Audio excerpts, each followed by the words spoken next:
So Stefon Diggs met with the New England Patriots this week, and it was explained largely as exploratory, get to know you, let's see how you are on your rehab, and maybe we'll revisit this somewhere down the road. Stefon Diggs has been out there on social media showing that he's very much working out, feeling very, very good. And it's weird because as a guy that watched him with the Texans last year and then only got to see 8 games of him with CJ Stroud, I find myself sentimentally attached to him in a way that you wouldn't expect after a really miserable season. And yet I feel the need to defend him, especially when it comes to him as a teammate, him as a potential issue in the locker room or whatever else it might be, because with the Texans, we saw nothing but model behavior. If you're a Patriots fan brought here via the algorithm, I'm Seth Payne, played for the Texans a long time ago. Now I cover them. But everything we saw from Stefon Diggs was really, really good. I'm curious to see what the comments from some of our Houston Texans fans say exactly about their experience with him. But first and foremost, if you're the Patriots, if you're the Commanders, if you're even, I'd put Brock Purdy as still a relatively young quarterback, you're wondering, all right, well, what happened with CJ Stroud last year, and why wasn't Diggs the elixir for all of these issues that we had with CJ Stroud going through what he went through? And I put together a clip of CJ and some of the connections he had with Stefon Diggs to show you exactly how it looked, regardless of what the stats said. CJ Stroud took a step backwards in a lot of respects in year 2, but there were very identifiable reasons for that. Chief amongst them that he had horrible pass protection. Diggs was really valuable in that regard. And if you looked at Stefon Diggs' presence in the first 8 games and the stabilizing force it had for CJ, a lot of times when he was under duress, when he was under pressure, CJ's still making some incredible no-look throws because he knows where Stefon Diggs is going to be. Stefon Diggs is still able to separate, and CJ's stats showed that. In the first 8 games where he was missing Nico Collins for a good chunk of it, CJ averaged 66.5% completion percentage. The last 9 games without Stefon Diggs, 59.8%. First 8 games, 11 touchdowns to 4 interceptions. Last 9 games, 9 touchdowns to 8 interceptions. Yards per attempt, he was 7.47 yards per attempt. In the first 8 games, last 9 games, 6.7 yards per attempt. And he even took more sacks in the second half of the season. And as far as the team goes, look, they were 6-2 in the first part of the season. They were 4-5 to close out the season. Yeah, and obviously there's a lot more that goes into the team record, obviously, but that's how the offense was too. It just wasn't as good an offense in the second half of the season. You add Tank Dell's injury in the Broncos game to the mix, and the offense just seemingly got worse and worse. But Diggs, while he was there and while he was present, was a really good resource for CJ Stroud. Albert Breer had an article in SI.com today that I thought really summed up, I think, the way the team felt about Stefon Diggs. Because remember, with Diggs, despite all the press, the negative press, and whatever drama there was in Buffalo, in Minnesota and then in Buffalo, his track record had been that at least for the first couple of years in an organization, he was a model citizen. Him and Josh Allen were on the cover of SI Kids, remember, doing a piggyback deal because they were just they loved each other. They were best of pals. But Breer touched on a lot of this stuff. For Texans fans, the vast majority of you watching this, Breer had another tidbit in here about Tunsil, and it's interesting because Breer has a lot of New England ties. We've always suspected that he might have ties to various Bill O'Briens or Nick Casarios, where maybe they have a good conversational relationship. So some of the quotes in here, whether maybe they come from Nick Caley with his New England ties, maybe they come from Cole Popovich, the offensive line coach who was in New England, or Casario. Like, all this jibes with everything I heard and what I saw. Loved him, a Texan staffer texted, loves football, practices hard and with purpose, wants to be coached, didn't have any of the game day stuff that people talked about. He's a much warmer person than the stigma that follows him. I'll be hopeful about where he lands. And I know some of you want him to land back with the Texans. We can address that at the end. There's also a few reasons where maybe some teams should think twice, the Patriots specifically, about Diggs. I'll get to that after all this brimming positivity.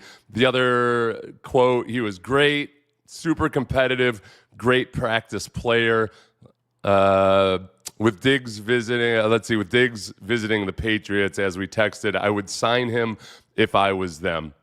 And I think it would be a good signing. I think that Drake May could very much use a guy like Stefon Diggs. The underneath stuff, the quick stuff, all those things that kind of evaporated after Diggs was out. When you're facing poor pass protection and you don't have that really reliable guy who is still creating separation, that's a concern, obviously. This would be the concern that I would have about Diggs going to the Patriots. And Breer, if I got the right one, the best way to boil it down for these guys who've worked with him is to say that his competitiveness has a way of getting the best of him. He badly wants to win, and like a lot of great receivers, Long had a deep belief that the best way for the team to do that was to get him the ball, leading to frustration when that wouldn't happen. That can lead to Diggs having issues managing his emotions, particularly if things aren't going well for the team. Okay, this is what we saw with the Texans, because obviously things were not going as planned, even while Diggs was healthy. Diggs was the first guy that you would see and hear telling guys to, like, hey, stay focused, you got to keep fighting, all that stuff. There was never a single report that Diggs was unhappy with his usage in the offense or anything like that. There'd be games where he didn't get many targets, never heard a peep out of him. It was nothing but positivity the whole way. But we also saw from the very beginning when he was first signed, he could see, and he was very humble about pointing out that, hey, Nico Collins and Tank Dell, these guys are the future. I'm here. I'm a guy to be a mentor to them, and we saw him working with them in practice. All during practice, he'd be coaching Tank Dell and Nico Collins up on their routes. He'd stay afterwards and work with Derek Stingley. He was a model citizen in that regard. You couldn't have asked for more for a guy that, A, is willing to help the young guys, but B, really, really, really wants to practice. Unlike some veterans who just got traded away. He really wanted to practice. He wanted to be out there. He wanted to help CJ Stroud and get ingrained in the offense. My question would be, if he's in a situation like it is in New England, where there's not a chance in hell I could name you their top 5 wide receivers right now, what's it going to be like if they're trying to work on their scheme and trying to get Drake May to spread the ball around, but Stefon Diggs is obviously the best option, or he thinks they're the best option? It's just something to monitor and think about. I do think that Diggs understands and knows that part of the situation he's in right now, aside from the ACL and everything else, is that he's really got to put his best foot forward in terms of not being a distraction and all of that. So he only had a half season to do it in Houston, but he passed every test with flying colors. As far as where he is working out right now, he looks pretty damn good. He's running faster than I can without a sled, with a sled. I saw another one of them doing agility drills a few days ago. He, despite still maintaining a place in Houston, the fattest city in the country, and going to the rodeo, and I'm sure partaking of all of that, I think his body fat's still pretty good. So the injury part, I would go back to, man, the guy's been durable as hell throughout his career. At the age of 32, that's the magical number in age where a lot of guys just fall off a cliff, and he's coming off of an ACL. I don't think he's going to command a huge contract, and it's probably going to be a 1 or a 2 year deal, or a kind of a modified void year, 2 year deal. If I were in a position that I could spend the cap space, and I don't think the Texans right now are in that position where they want to spend that kind of money on an aging veteran coming off of an ACL, I would 100% do it. I would 100%. When you're trying to establish a culture, I think he's against a lot of common beliefs. I think he's actually a good guy for establishing a certain type of culture of wanting to work, wanting to go out, will play a gritty brand of football. I mean, he's a thick little dude. The way Diggs moves, I wasn't surprised he tore his ACL. He was really durable up until this. He had 6 straight years with 1,000 yards, and he was on pace for 1,000 yards this year. Diggs dead cap for the Texans doesn't make sense for him to come back, unless I'm misunderstanding. I mean, the dead money is there no matter what, so you clear the deck. Emotionally, that's hard to do, but Diggs' dead money is dead money, and it's there and forever. It might as well be Justin Verlander's dead money. It just doesn't matter. So you approach it the way you would any other free agent.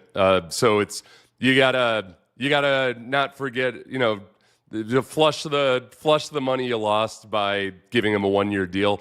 But like if you were to re-sign him, it would be almost as if he was never on the team at all, at least contractually. Let's see. McMillan, Stefon Diggs, and Boutte would be a rather solid wide receiver room. The McMillan in the mock draft, we went to the Texans in one of these mock drafts today. That was a slide and a half for him. I don't think McMillan's going to slide all the way to 25, unless and maybe Nick trades up for him if he sees him there. 3 vet contract wide receivers on the Texans would be too much. It is. I mean, as much as I try to emotionally distance myself from that dead money, I just don't know. I don't know. Diggs is going to be annoyed when he sees that snow again. Yeah. I could. That's a consideration. He went up to Buffalo. He in Minnesota. He was playing inside. Other than the 1 year, I don't know if I can't remember if he was there in the year where they played outside or not. I think Diggs signs well after the draft. I think it's after he's completely finished his rehab, and then I also think it's when he can see exactly what situation he's going into.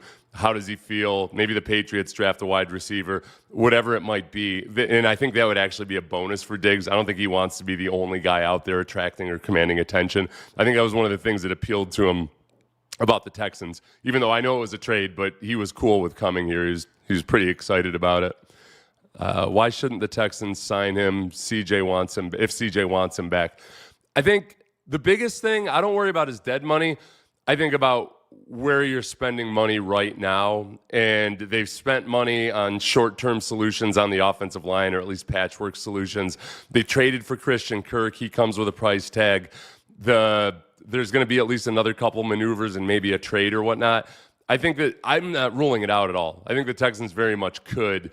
It's what's the price tag and what do the Texans look like after the draft. I don't think the Texans would want to, but given what the wide receivers are right now, there's no way in hell they would sign Stefon Diggs right now with the potential that they might draft the wide receiver in the first round. And, Nick's not a guy to think he knows exactly what's going to happen and that, oh, no, we're definitely not drafting a wide receiver in the first round. If McMillan, or maybe they love Matthew Golden, but they don't think he's going to fall, but maybe he does fall, any of those guys, I think that they want to keep their options open, just like the rest of these teams. So please like, subscribe. Short one today. Apologies for that. Breer had another really good kind of a sum up of the whole Tunsil and O-line rebuild thing that I might visit a little bit later, but I thought it was really good. Breer is plugged in. Remember he did that one article where it was basically he was recounting a conversation he had with Bill O'Brien while they were sitting at the bar. So he's at the very least on a beer drinking relationship with Bill O'Brien, which it's relevant for the New England ties, not for anything having to do with Houston anymore.